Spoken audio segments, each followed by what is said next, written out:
ಧ್ವನಿಯಲ್ಲಿ ಎಲ್ಲರೂ ನಿಮ್ಮ ಮಾತನ್ನ ಕೇಳೋದಕ್ಕೆ ಕಾಯ್ತಾ ಇದ್ದಾರೆ. ಮಾತಾಡೋಕ್ಕೆ ಮುಂಚೆ ಒಂದು ಆಸೆ ಇದೆ. ಇಲ್ಲಿ ಎದುರುಗಡೆ ಇದ್ದಾರೆ ಅಂತಲ್ಲ, ನಿಜವಾಗ್ಲೂ ಕೂಡ ನಾನು ನಮ್ಮ ಚಿತ್ರರಂಗ ಅಂತ ಬಂದಾಗ, ನಮ್ಮ ಕುಟುಂಬ ಅಂತ ಬಂದಾಗ, ಅಲ್ಲಿ ನಮ್ಮ ಸೂಪರ್ ಸೀನಿಯರ್ ಅಥವಾ ಆಲ್ವೇಸ್ ಯಂಗ್ ಮ್ಯಾನ್ ಕಥಾಣ ಅವ್ರನ್ನ, ಶಿವಣ್ಣನ ಮತ್ತು ರವಿ ಸರ್ 3 ಜನ ನೋಡಿದ್ರೆ ಕಾಲು ಬಿಟ್ಟು ನಮಸ್ಕಾರ ಮಾಡಬೇಕು ಅಂತ ನಂಗೆ ಅನಿಸುತ್ತೆ. ಇಷ್ಟು ವರ್ಷ ಅದನ್ನೇ ಮಾಡ್ಕೊಂಡಿದ್ದೀನಿ, ಯಾರಿಗೂ ಅದನ್ನು ಮಾಡಿಲ್ಲ. ಬಟ್ ಕಾಂತಾರ ಒಂದು ಸಿನಿಮಾ ನೋಡಿದಾಗ ರಿಷಬ್ ಅವ್ರಿಗೆ ಫೋನ್ ಮಾಡಿಟ್ಟೆ ಫೋನ್ ಸ್ವಿಚ್ ಆಫ್ ಮಾಡ್ಕೊಂಡು ಎದ್ಬಿಟ್ಟಿದ್ರು ಊರಿಗೆ. ಅವರು ಟೆಂಪಲ್ ರನ್ನಲ್ಲಿದ್ದರು, ಫೋನಿಗೆ ಸಿಗಲಿಲ್ಲ. ಆಗ ಅಜ್ಜು ಫೋನ್ ಮಾಡಿದ್ದೆ, ಅಜ್ಜು ಎಲ್ಲಿದೆ ರಿಷಬ್, ನಾವು ಒಂದ್ಸಲಿ ಅವ್ರ ಕಾಲು ಬೀಳ್ಬೇಕು ನಾನು ಅಂತ. ಗುರು ದೇವರಾಣೆ, ನನ್ನ ತಾಯಾಣೆ, ಇದು ನನ್ನ ಆಸೆ ಆಗಿತ್ತು.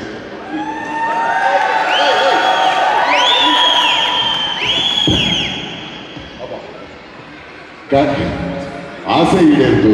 ಯಾಕೆಂದರೆ ಕಾಂತಾರ ಸಿನಿಮಾ ನಮ್ಮ ನಾಡಿಗೆ ತಂದುಕೊಟ್ಟಂಥ ಹೆಮ್ಮೆ ಅಷ್ಟು ಅಗಾಧವಾದರೆ, ನನ್ನ ಮೇಲೆ ಆ ಸಿನಿಮಾ ಬೀರಿದಂಥ ಪ್ರಭಾವ, ಆ ಸಿನಿಮಾ ನನಗೆ ಕೊಟ್ಟ ಅನುಭವ, ಇದಕ್ಕೆ ಯಾವ ಪದದಲ್ಲಿ ಹೇಳಿದ್ರು ಕಡಿಮೆನೆ. ನಾನು ಒಂಥರ ಫಿಲ್ಮ್ ರಿವ್ಯೂವರ್ ಥರ ಒಂದಿಷ್ಟು ಬರೆದಿದ್ದೆ ಟ್ವಿಟರಲ್ಲಿ, ಇನ್ಸ್ಟಾಗ್ರಾಮಲ್ಲಿ. ಅಷ್ಟು ಇನ್ಸ್ಪೈರ್ ಮಾಡಿದ್ರಿ. ನಿಮ್ಮ ಆ ಒಂದು ಶಕ್ತಿ, ನಿಮ್ಮನ್ನು ಡ್ರೈವ್ ಮಾಡಿದಂಥ ಶಕ್ತಿ, ಆ ಸಿನಿಮಾ ಮಾಡೋದಕ್ಕೆ ಆ ಶಕ್ತಿ ನಿಮ್ಮಲ್ಲಿ ಇದೆ. ಕಾಂತಾರ 1 ಆಗ್ತಿದೆ ಈಗ. ಹಾಗಾಗಿ ನಿಮ್ಮ ಆಶೀರ್ವಾದ ನಮ್ಗೆ ಇರಬೇಕು ಒಂದು ಕಡೆ. ಆ್ಯಂಡ್ ನೀವು ಬಂದು ಹರಿಸಿದ್ದಕ್ಕೆ ತುಂಬ ಹೃದಯದ ಧನ್ಯವಾದಗಳು. ಎಲ್ಲರೂ ಮಾತಾಡಿದ್ವಿ ಸಾಕಷ್ಟು ಈ ಸಿನಿಮಾ ಬಗ್ಗೆ. ನಾನು ಇಲ್ಲಿ ಈ ಒಂದು ವೇದಿಕೆ, ಈ ಒಂದು ಕಾರ್ಯಕ್ರಮ ತುಂಬ ಸ್ಪೆಷಲ್ ಯಾಕೆ ಅನ್ನಿಸ್ತು ಅಂದರೆ, ಇಲ್ಲಿ ನಡೆದಿರ್ತಕ್ಕಂಥ ನನ್ನ ಸಿನಿಮಾ ತಂಡದವರು ಹೊರತುಪಡಿಸಿ ಹೇಳೋದಾದರೆ, ನಮ್ಮ ಕೆ ಮಂಜು ಅವರು, ನಮ್ಮ ನಿರ್ಮಾಪಕರು ಗುರು ದೇಶಪಾಂಡೆ ಅವರು, ನಮ್ಮ Jadesh, Sudha and Narthan sir, darling Ram, ನನ್ನ ದೋಸ್ತ ಹೆಂಗಾದ್ರೆ ಡೈಲಾಗ್ಸ್ ಚಚ್ದಲ್ಲಿ ನವೀನ್, ಪೃಥ್ವಿ,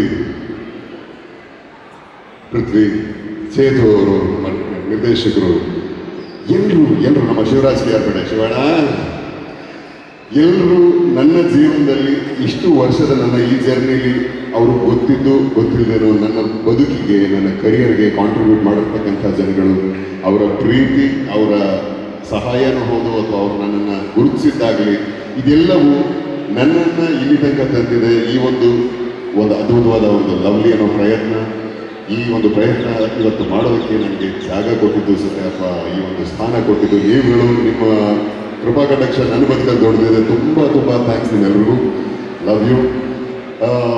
ಲವ್ಲಿ ಈ ಸಿನಿಮಾ ಹೇಗಿದೆ ಟ್ರೈಲರ್?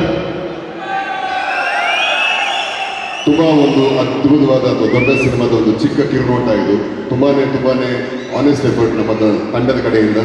ಇನ್ನೇನು ಜೂನ್ 14ಕ್ಕೆ ಸಿನಿಮಾ ರಿಲೀಸ್ ಆಗ್ತದೆ. ತಾವೆಲ್ಲರೂ ಬಂದು ಚಿತ್ರರಂಗದಲ್ಲೇ ಈ ಒಂದು ಸಿನಿಮಾ ನೋಡಿ ನಿಮ್ಮ ಅಭಿಪ್ರಾಯನ ನಮಗೆ ತಿಳಿಸಿ. ಈ ಎಲ್ಲ ಪ್ರಯತ್ನವು ನಮ್ಮ ಕನ್ನಡ ಚಿತ್ರರಂಗದಲ್ಲಿ ನಡೀತಾ ಇದೆ ಅನ್ನೋದು ಒಂದು ಹೆಮ್ಮೆ. ಅದು ಇಂಥ ಒಂದು ಒಳ್ಳೆಯ ಅದ್ಭುತವಾದ ಸಿನಿಮಾದ ಭಾಗವಾಗಿರೋದು ಇನ್ನೂ ದೊಡ್ಡ ಹೆಮ್ಮೆ ನನಗೆ. ಥ್ಯಾಂಕ್ ಯು ಸೋ ಮಚ್ ಇಲ್ಲಿ ಬಂದಂಥ ಪ್ರತಿಯೊಬ್ಬರಿಗೂ thank you. First of all ನಮ್ಮ ನಿರ್ಮಾಪಕರು ರವೀಂದ್ರ ಕುಮಾರ್ ಅವರು, ಅವಮಾನಸ ಸಂಸ್ಥೆ. ಈ ಸಂಸ್ಥೆ ನಿಲ್ಲಬೇಕು, ಈ ಸಂಸ್ಥೆ ಗೆಲ್ಲಬೇಕು. ಯಾಕೆಂದರೆ ನಾನಾಗಲಿ, ನಮ್ಮ ಡೈರೆಕ್ಟರ್ ಚೇತನ್ ಕೇಶವ್ ಆಗಲಿ, ನನ್ನ ತಮ್ಮ, ಅವನ ಒಂದು ಕನಸು ಈ ಲವ್ಲಿ, ಇದನ್ನು ಇಷ್ಟು ದೊಡ್ಡ ಮಟ್ಟದಲ್ಲಿ ಕಟ್ಕೊಡೋಕ್ಕೆ ನಿಮ್ಮ ಸಂಸ್ಥೆ ಮುಂದೆ ಬಂದಿದ್ದಕ್ಕೆ ಧನ್ಯವಾದ. ಆ್ಯಂಡ್ ಈ ಥರ ಇನ್ನು ಹಲವಾರು ಕನಸುಗಳಿಗೆ, ಹಲವಾರು ಯುವ ಪ್ರತಿಭೆಗಳಿಗೆ ನೀವು ಇನ್ನೂ ಅವಕಾಶ ಮಾಡಿಕೊಡೋಂಗೆ ಬೆಳೀರಿ, ದೊಡ್ಡ ಮಟ್ಟದಲ್ಲಿ ಬೆಳೀರಿ. ನಮ್ಮ ಜನ ನಿಮ್ಮ ಜೊತೆ ಇರ್ತಾರೆ. ಏನಂದ್ರೆ ಅಲ್ಲವ, ಒಳ್ಳೆಯದಾಗಲಿ ಎಲ್ಲರಿಗೂ. ತಾಯಿ ಚಾಮುಂಡೇಶ್ವರಿ ಆಶೀರ್ವಾದ ನಿಮಗಿರಲಿ. Thank you so much. Dialogue ಬಿಲ್ದಲ್ಲಿರ್ಬೇಕಾದ್ರೆ ಬೀದಿಗೆ ಹೋಗ್ಬಿಟ್ರೆ ಹುಲಿ ಅವಡಕ್ಕಿರಾಗಲ್ಲ. ಇಲ್ಲಿನೇ ಹುಲಿನೇ ಏನಾದ್ರ.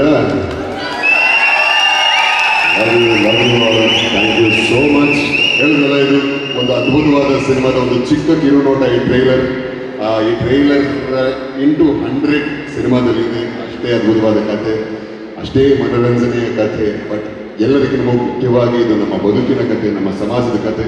ಇಂಥ ಒಂದು ಕಥೆಗೆ ಕೈ ಜೋಡಿಸಿದಂಥ ನಮ್ಮ ಪ್ರತಿಯೊಬ್ಬ ಕಲಾವಿದರು, ದತ್ತಣ್ಣನಿಂದ ವಂಶಕನ್ ತನಕ, ಸ್ಟೆಫಿ, ಸಮೀಕ್ಷಾ, ನೀವೆಲ್ಲರೂ ತುಂಬಾ ಚೆನ್ನಾಗಿ ಅದ್ಭುತವಾಗಿ ಕೆಲಸ ಮಾಡಿದ್ರೆ. ಆ್ಯಂಡ್ ನಮ್ಮ ಡೆಕೋರೇಷನ್ಸ್, ನಮ್ಮ ಕೇಶವ್ ಆಗಲಿ, ಪ್ರತಾಪ್ ಆಗಲಿ, ಅಶ್ವಿನ್ ಆಗಲಿ, ಇವತ್ತೆಲ್ಲ ಹೊಸ ಹೆಸರು ಅನಿಸ್ಬೋದು. ಈ ಸಿನಿಮಾ ಬಂದ ಮೇಲೆ ಬರೆದು ಕೊಡ್ತೀನಿ ನೋಡಿ ಇವರು